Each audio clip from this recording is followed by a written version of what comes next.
Joyeux anniversaire, Animasia!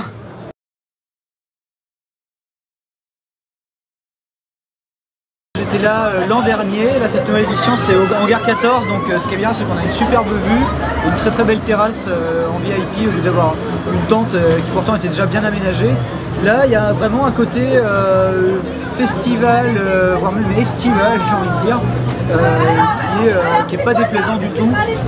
Il y a vraiment un côté, on va dire salon expo, et je regrette un petit peu quand même la myriade d'activités en plein air qu'il pouvait y avoir l'an dernier en termes d'organisation et de bien-être, aussi bien pour les invités que pour les participants, pour les festivaliers. Je trouve qu'on est quand même dans le top niveau sur la francophonie.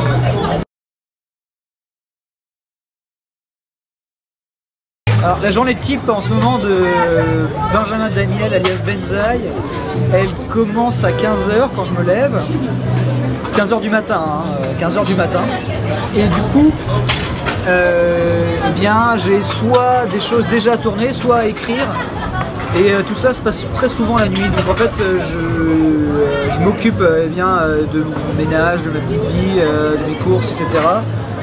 Jusqu'à ce qu'il fasse nuit, je continuais, et en fait c'est vraiment la nuit où je vais être dans un silence soit total, soit avec une musique à moi, que je vais ouvrir une page blanche, me mettre à écrire, ou alors commencer à monter un projet qui est assez hardcore, parce que dans tout ce qui est montage vidéo par exemple, c'est jamais plus efficace que quand tu fais tout de A à Z, et du coup ça veut dire vraiment travailler 5 heures de façon ininterrompue.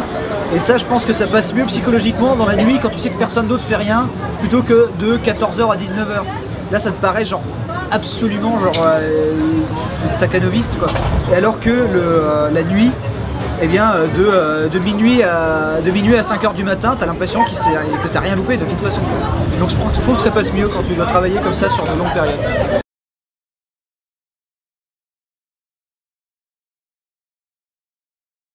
Alors je fais des chroniques cinéma sur les grosses sorties geeks et ou animations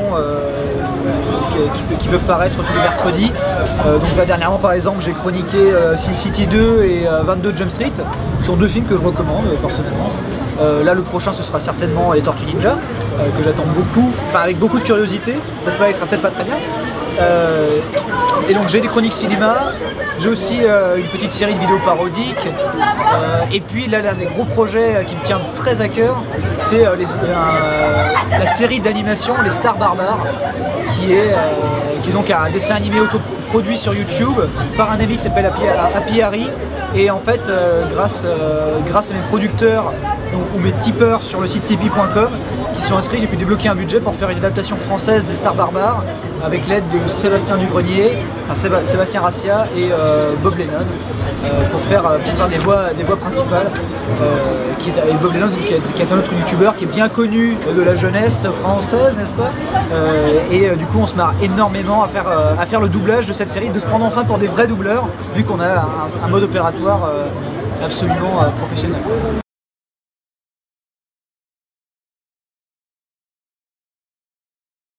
En ce moment je suis pas content de la façon, il y a un gros jeu, c'est le gros jeu de l'année, vendu comme le gros jeu de l'année qui est Destiny, qui se retrouve être vraiment complètement routinier et assez vide de contenu. Et du coup on se retrouve très vite à faire beaucoup la même chose. Après même pas 5 heures de jeu, on a déjà totalement fait le tour, et la bêta qui était gratuite contenait la moitié du jeu, donc c'est quand même un petit peu décevant. Mon gros coup de cœur en ce moment, eh bien c'est je pense, j'ai adoré 22 Jump Street au cinéma, c'était une bonne surprise, et malheureusement il est vraiment très mal aimé du public en France. Les gens ne connaissent pas trop ces films-là. Pourtant, c'est fait par la même équipe que le film La Grande Aventure Lego. Là tout le monde s'accorde à dire que c'est excellent.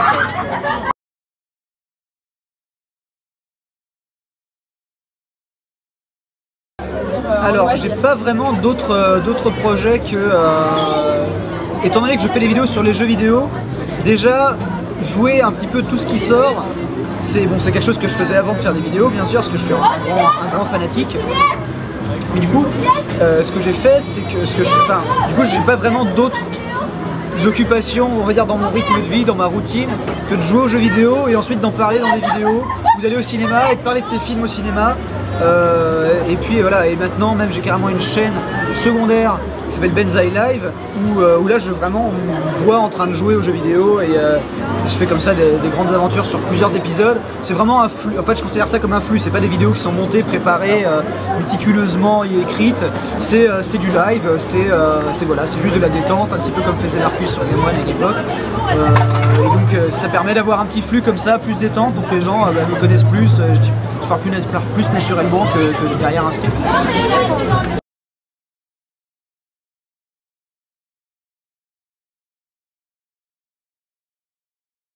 Non, pas particulièrement. Dans les questions qu'on me pose souvent, étant donné que j'ai commencé d'abord en anglais, on m'a demandé pourquoi j'étais venu en français, j'étais venu à faire des vidéos francophones.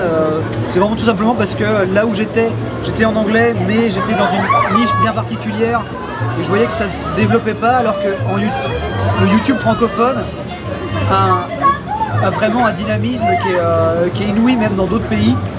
C'est-à-dire que le français moyen regarde plus de vidéos sur YouTube que l'américain moyen, ça c'est prouvé.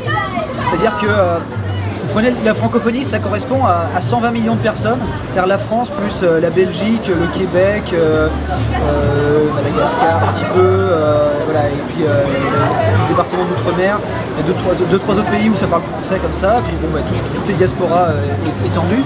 Mais on estime la francophonie à vraiment finalement moins de personnes qui en vivent aux États-Unis. Alors que par contre des gens qui parlent anglais, il y en a plusieurs milliards. Et pourtant, par exemple, un concept comme le joueur du grenier en anglais, qui est donc le Angry Video Game Nerd, finalement fait pas beaucoup plus de vues que le joueur du grenier. Donc du coup ça veut dire que le dynamisme ou la demande de ce type de contenu, elle est presque 2 fois plus importante de la part des francophones que de la part des anglophones. Donc ça veut dire qu'il y a vraiment un dynamisme sur YouTube, sur ce contenu web en francophonie dont j'avais envie de profiter, j'avais envie de participer, j'ai envie que les gens comptent avec Benzaï là-dedans, parce que je pense que j'avais l'expérience pour apporter mon petit truc. Écoute Benzaï, une dernière question et la plus importante. C'est la 2e année consécutive que tu remportes le quiz des gamers d'Animasia. Oui. Ça t'a fait quoi? De coiffer au poteau? Alors, Doc Lacave, Docteur Lacave, le joueur du grenier. Et du coup en fait j'ai coiffé au poteau mes 2 mentors dans le rétro gaming et dans le jeu, on va dire, d'être lecturé dans l'histoire du jeu vidéo. Il s'agit de Docteur Lacave, qui est donc le présentateur de Hidden Palace, qui présentait des grands secrets de l'histoire du jeu vidéo. Et donc il y avait aussi en compétition Florent Gorge, l'auteur de l'histoire de Nintendo quand même. Un gros monsieur qui est maître de conférences sur pas mal de sujets sur l'histoire du jeu vidéo. Et donc j'ai réussi à les battre sur ce petit jeu de devinette, des screenshots, donc d'images de jeu et d'artwork de jeu, etc. Et donc j'ai gagné pour la 2e fois consécutive. Il y avait aussi donc notre bon ami et développeur d'Evoland qui est vraiment extrêmement fort. Et bien là donc j'étais vraiment très heureux d'avoir pu en fait prouver ma valeur, on va dire, en tant que petit jeuneau, parce que bon, j'étais quand même un peu plus jeune que ces gens-là, et donc j'ai pas forcément connu autant de choses qu'à l'époque, mais j'ai quand même prouvé que j'avais fait extrêmement bien mes devoirs, je pense, notamment parce que j'ai fini en tie-break contre Docteur Lacave, et plusieurs fois en fait j'ai refusé de donner la bonne réponse pour lui laisser marquer des points, pour pas que en fait, le public puisse dire que c'est parce qu'il a joué de malchance en tombant sur des mauvais jeux exprès, genre vraiment les questions les plus dures et moi les questions plus faciles.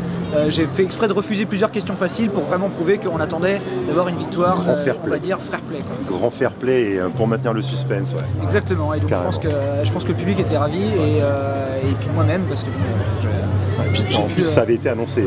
Oui, et je l'avais annoncé depuis la je vais gagner. J'avais très envie de gagner ce truc-là.